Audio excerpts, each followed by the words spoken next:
आज हम बात करेंगे अप्सरा की साधना क्यों और किसके लिए हो सकती है, इससे हमको क्या लाभ होता है और क्यों करनी चाहिए।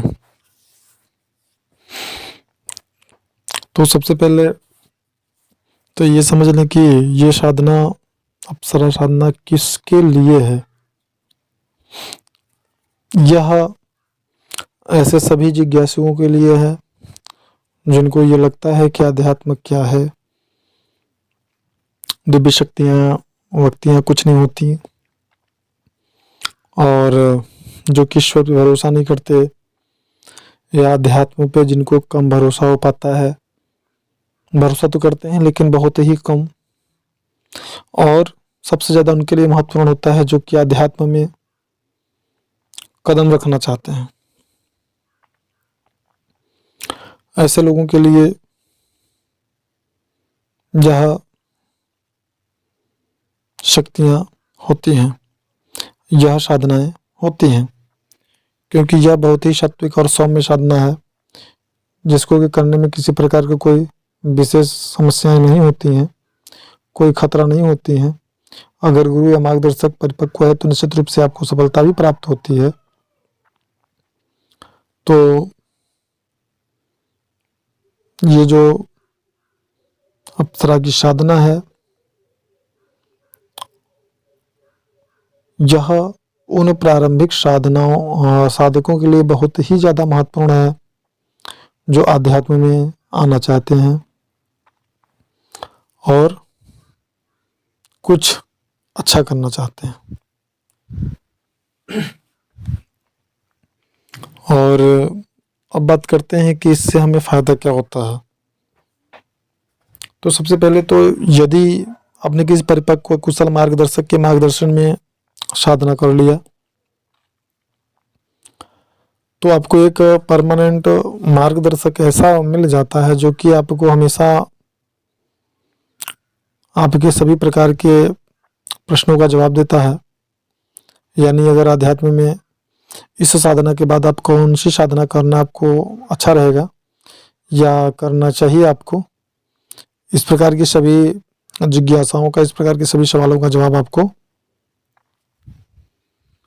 प्राप्त होने लगता है। तो एक प्रकार से आपको एक मार्गदर्शक प्राप्त हो जाता है जो आपके सभी प्रकार की समस्याओं का समाधान करता है। और आज के समय में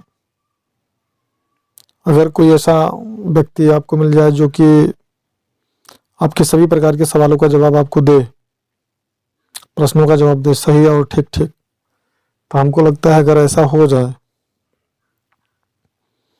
तो किसी भी क्षेत्र में आपको सफल होने से कोई रोक नहीं सकता। इसलिए सदैव याद रखना चाहिए कि हमको एक ऐसा गुरु या मार्गदर्शक चाहिए जो कि इस साधना में हमको सफलता प्रदान करवा पाए, दिला सके। क्योंकि वैसे तो बहुत सारे लोग करते हैं, लाखों करोड़ों की संख्या में लोग अप्सरा की साधना करते हैं, लेकिन सफलता सभी को नहीं मिलता। तो इस बात का हमें ख्याल रखना चाहिए कि हमको सफलता प्राप्त करना है तो हमें निश्चित रूप से ऐसे गुरु या मार्गदर्शक का तलाश करना चाहिए जो कि हमें सफल बना सके। क्योंकि ये आपकी प्रारंभिक स्थिति होती है, जब यहाँ पे आपका मनोबल टूट जाता है तो फिर आपकी आगे की जो मार्ग आपका होता है वह अवरुद्ध हो जाता है। तो इसलिए, और जब किसी भी चीज़ में आदमी पहली बार असफल होता है, पूरे प्रयास से, पूरे अपने समर्पण से करने के बाद, तो एक बार उसका जो आत्मविश्वास होता है वो हिल जाता है, जिसके परिणाम स्वरूप आगे की साधनाओं में वो सफल हो जाएगा। इस बात का विश्वास स्वयं उसको भी नहीं रहता, और वो यहीं से साधनाओं के इस मार्ग को छोड़ करके हट जाता है और उसको यही लगता है कि ऐसा कुछ नहीं होता है, सब ये चीज़ें बस बकवास हैं या धन लोगों के अर्जित करने का एक जरिया। जैसा कि आप लोग देखते हैं कि बहुत सारे लोग हैं जो कि तमाम लोग हैं जो कि सामग्रियाँ वगैरह बेचते हैं, और जब आप सामग्री ले लेते हैं उसके बाद वो आपके व्हाट्सएप पे किए गए मैसेज का भी जवाब नहीं देते हैं।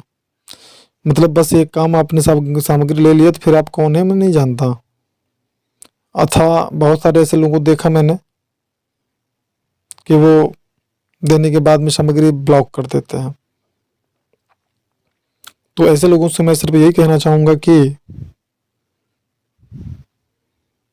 किसी से पैसे लेकर के ब्लॉक मत करिए,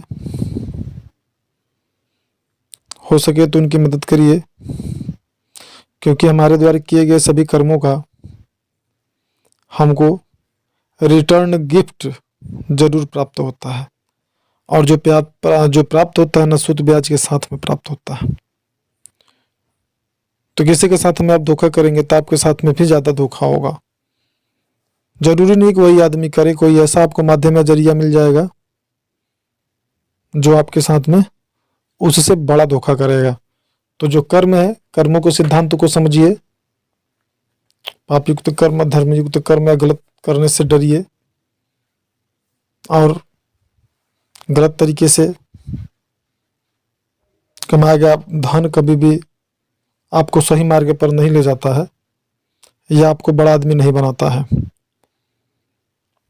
तो लोगों की बद्दुआ इकट्ठा ना करिए, बद्दुआओं में बहुत पावर होती है। हम सभी ईश्वर के अंश हैं और सभी के अंदर ईश्वर विद्यमान है, और आप किसी के साथ अगर गलत करते हैं तो आप ईश्वर के साथ ही गलत करते हैं। जिसके सामने हाथ जोड़ते हैं आप उसी के अंश के साथ में ये अत्याचार कर रहे हैं।